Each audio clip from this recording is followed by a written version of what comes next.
nakaharap natin ngayon si Philippine Coast Guard District Commander Ivan A. Roldan.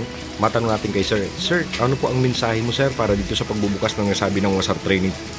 Unang-una sa lahat, ako'y nagpapasalamat sa pamumuno ng ating butihing Police Brigadier General Andy P. Dizon sa pagbibigay niya o pagpapaunlak ng kanyang mga tauhan upang may sagawa ng Philippine Coast Guard ang tinatawag natin na trainers at may bahagi ang aming kalaman patungkol sa water search and rescue sa lahat ng kapulisan natin sa buong Bicol. Sapagkat ito'y bahagi ng aming tinatawag na cooperation at collaboration, partikular sa training. Kasi sapagkat ngayon ay tamang-tama ang panahon na habang tayo naghahanda para sila naman sa darating na mga pagbagyo ngayong panahon ng July at hanggang December, kaya ngayong summer ay tamang-tama sa ating paghahanda, preparasyon sa pamamagitan ng pagsasanay. Opo. Sir, tamang-tama, right after nitong nasabi ng training, na 5-day training po ng WASAR para sa PNP, ay magbubukas din po yung tinatawag nilang summer vacation o sumbak. So ito po ba, sir, sa tingin ninyo ay makakatulong ng malaki para po sa mga kapulisan?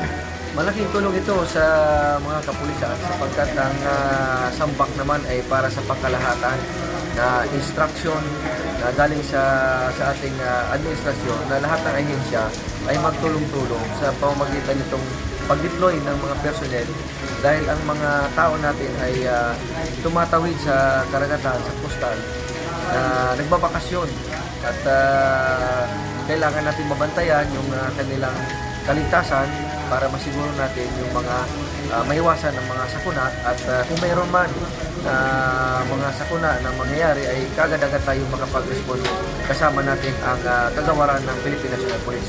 Opo. Sir, lastly, ang iyo pong message para po sa mga trainees ngayon nandito po sa location. Please go ahead.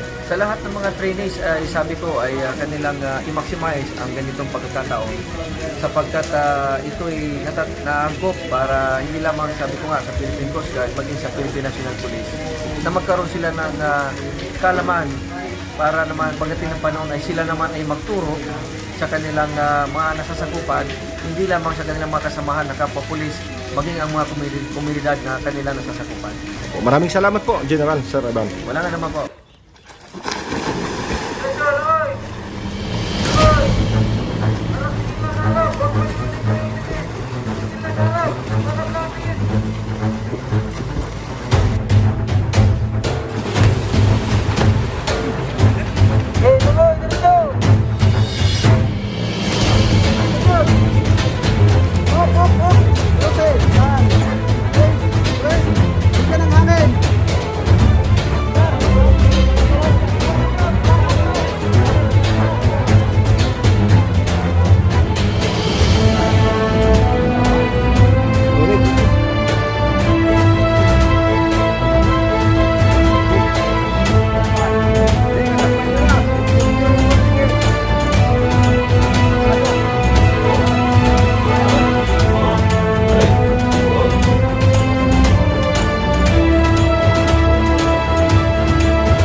Gila, sipa, patras.